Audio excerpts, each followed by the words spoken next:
Hi everyone, this is Vadim Kudruk, and you're listening to the Adam Smith Wealth Podcast, a series of podcasts where we talk to the most interesting figures in the wealth management industry and learn how they view the world. Let's kick this thing off. Valeria Rebrentseva is an experienced immigration advisor working as a business development manager at CS Global Partners, where she advises high net worth individuals on global immigration matters. In this conversation, Valeria and I discuss challenges in the global mobility, travel trends in the post-COVID era, the citizenship programs that have not been affected by the global lockdown, and what will happen after restrictions are lifted. I hope you enjoy this conversation as much as I did. So what are the global trends of the global mobility that we see today? The rapid spread of the coronavirus has wrecked human mobility and profoundly disrupted the daily lives of millions of people worldwide.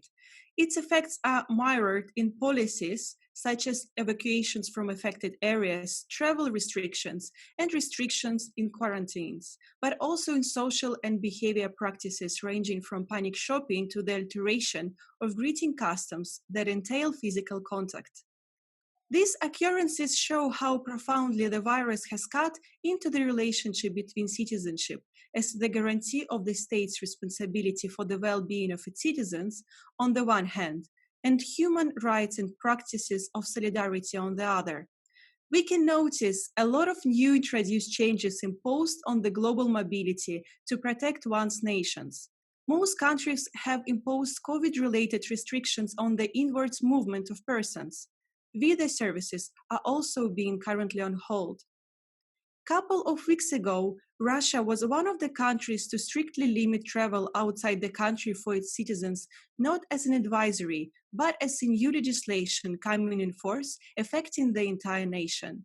For example, Russian Prime Minister Mikhail Mishustin signed a law allowing citizens with a second citizenship or residency permit abroad, or another document confirming the right to permanent citizenship to leave the country. Therefore, obtaining a second citizenship becomes not just a desire, but an opportunity to choose and ensure security for yourself and your family.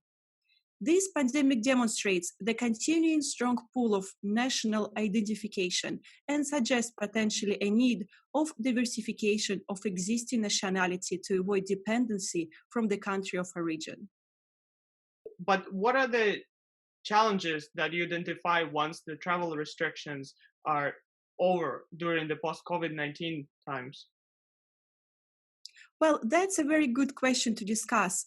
We can see that around 125 countries worldwide have imposed travel restrictions to prevent the spread of coronavirus.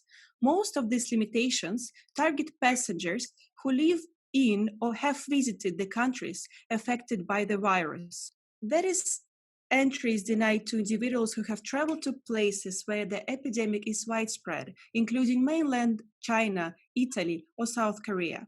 It's crucial to note that these restrictions tend to target entire countries rather than vulnerable hubs. It suggests that there is a thin line which exists between prevention of the virus and discrimination applied to certain nationalities from highly exposed to the virus countries. For instance, Iranian nationals are not allowed to enter Hungary. Iraq doesn't admit Iranian or Chinese citizens. Citizens of China, Iran, and Italy can enter Oman only if in the possession of a resident visa. The Russian Federation applies the similar approach to Chinese or Iranian nationals, whereas policies of Singapore and South Korea target Chinese nationals with passport issued in Hubei province. It suggests that second citizenship during post-COVID-19 times might be a priority not only for individuals who are looking for a global mobility and visa-free travel, but also for nationalities who want to avoid any difficulties crossing the borders.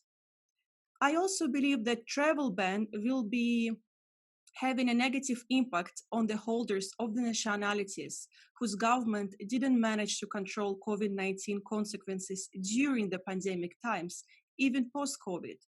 Potentially, I believe we are talking about a new market segment of clients and businessmen who might be interested in the alternative citizenship during post-COVID times.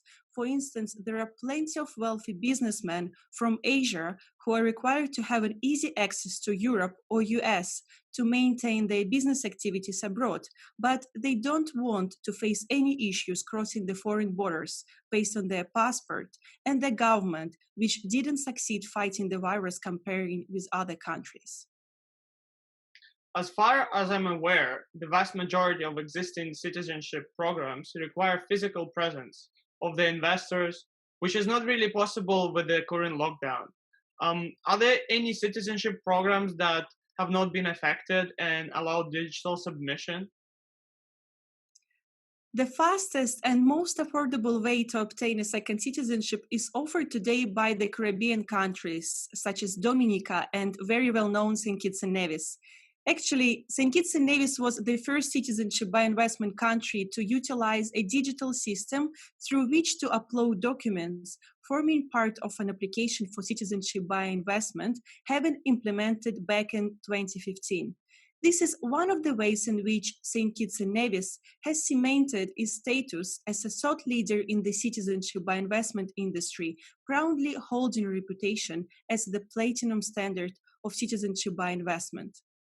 Caribbean citizenship by investment programs are known for their accessibility, no interview and visit requirements, which is balanced by a strict due diligence policy. Also, St. Kitts is the only jurisdiction in the world to have an accelerated application process, a premium process available for an additional fee that ensures the citizenship is complete within just 60 days.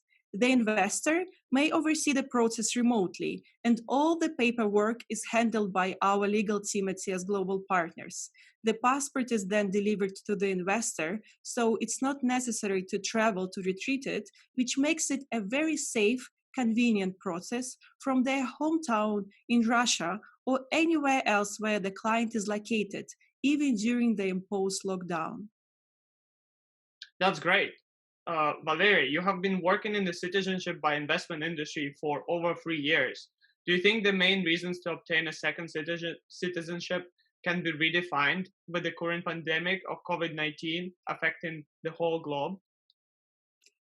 Vadim, that's a good and interesting question to discuss.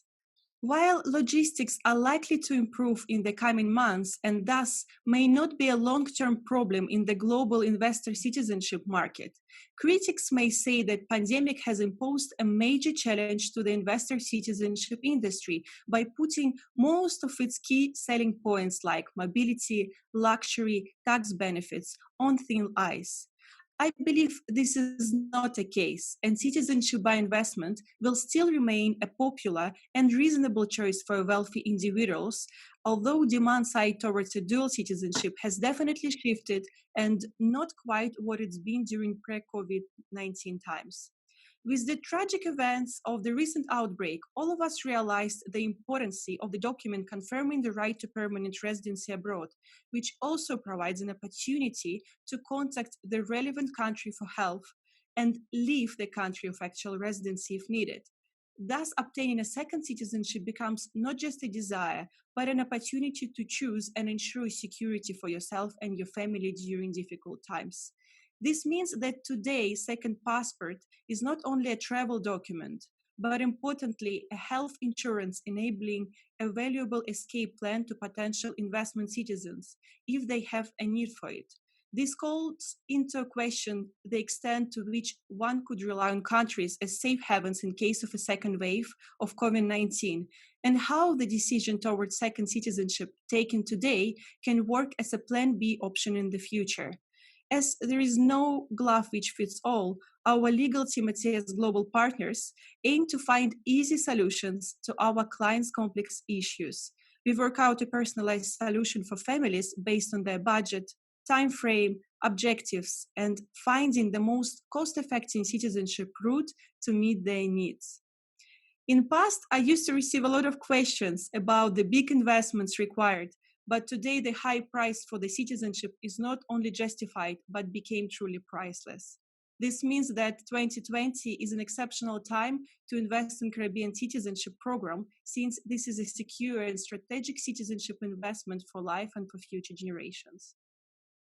Awesome. Where can our listeners and watchers find your contact details, what would be the best way to reach out to you?